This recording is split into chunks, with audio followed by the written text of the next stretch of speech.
یہ وہ دن ہے جسے اللہ نے نہایت ہی عظمت عطا فرمائی ہے، نہایت ہی فضیلت عطا فرمائی ہے، اور انسانی تاریخ کے کئی اہم واقعات کہا جاتا ہے کہ وہ 10 محرم الحرام ہی کو پیش آئے ہیں۔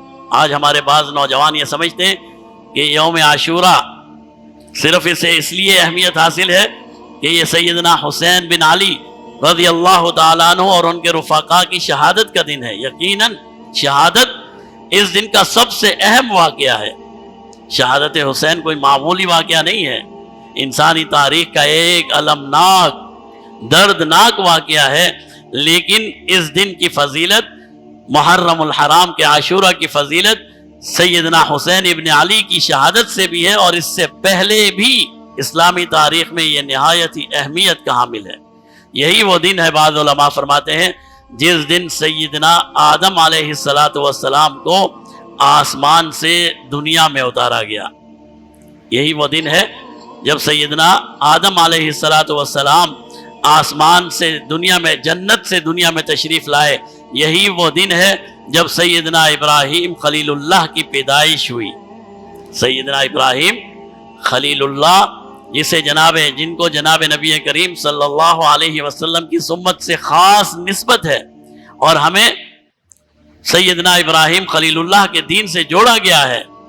سیدنا ابراہیم خلیل اللہ کی پیدائش کا دن 10 محرم الحرام ہے، اور اس کے علاوہ کئی واقعات، کئی ایسے انسانی تاریخ کے واقعات ہیں جن کا تعلق 10 محرم الحرام سے ہے۔ مثال کے طور پر سیدنا موسیٰ علیہ السلام کو جو فرعون سے نجات حاصل ہوئی اور فرعون کو اللہ نے پانی میں ڈبو دیا، یہ بھی 10 محرم الحرام کا دن تھا، عاشورہ کا دن تھا۔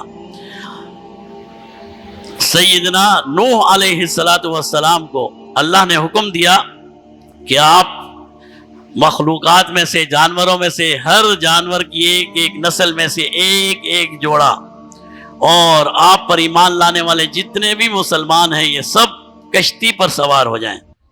اور پھر طوفان نوح آیا اور پوری کائنات، پوری زمین ڈبا دی گئی، اور اس کشتی کے علاوہ کوئی جاندار کہیں بھی نہیں بچا۔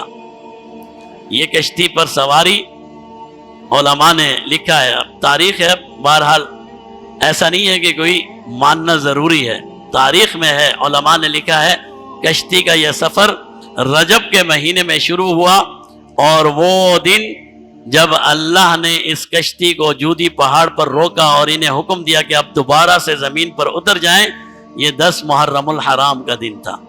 تو اسلامی تاریخ، انسانی تاریخ کا دوبارہ آغاز بھی 10 محرم الحرام کو ہوا ہے۔ پہلا آغاز بھی 10 محرم الحرام کو ہے، دوسرا آغاز بھی 10 محرم الحرام کو ہے، اور کئی ایسے واقعات ہیں جو یوم عاشورہ 10 محرم الحرام کو پیش آئے۔ یہ سارے واقعات ہمیں یہ بتاتے ہیں کہ یہ دن اللہ کے ہاں نہایت ہی معزز اور محترم دن ہے۔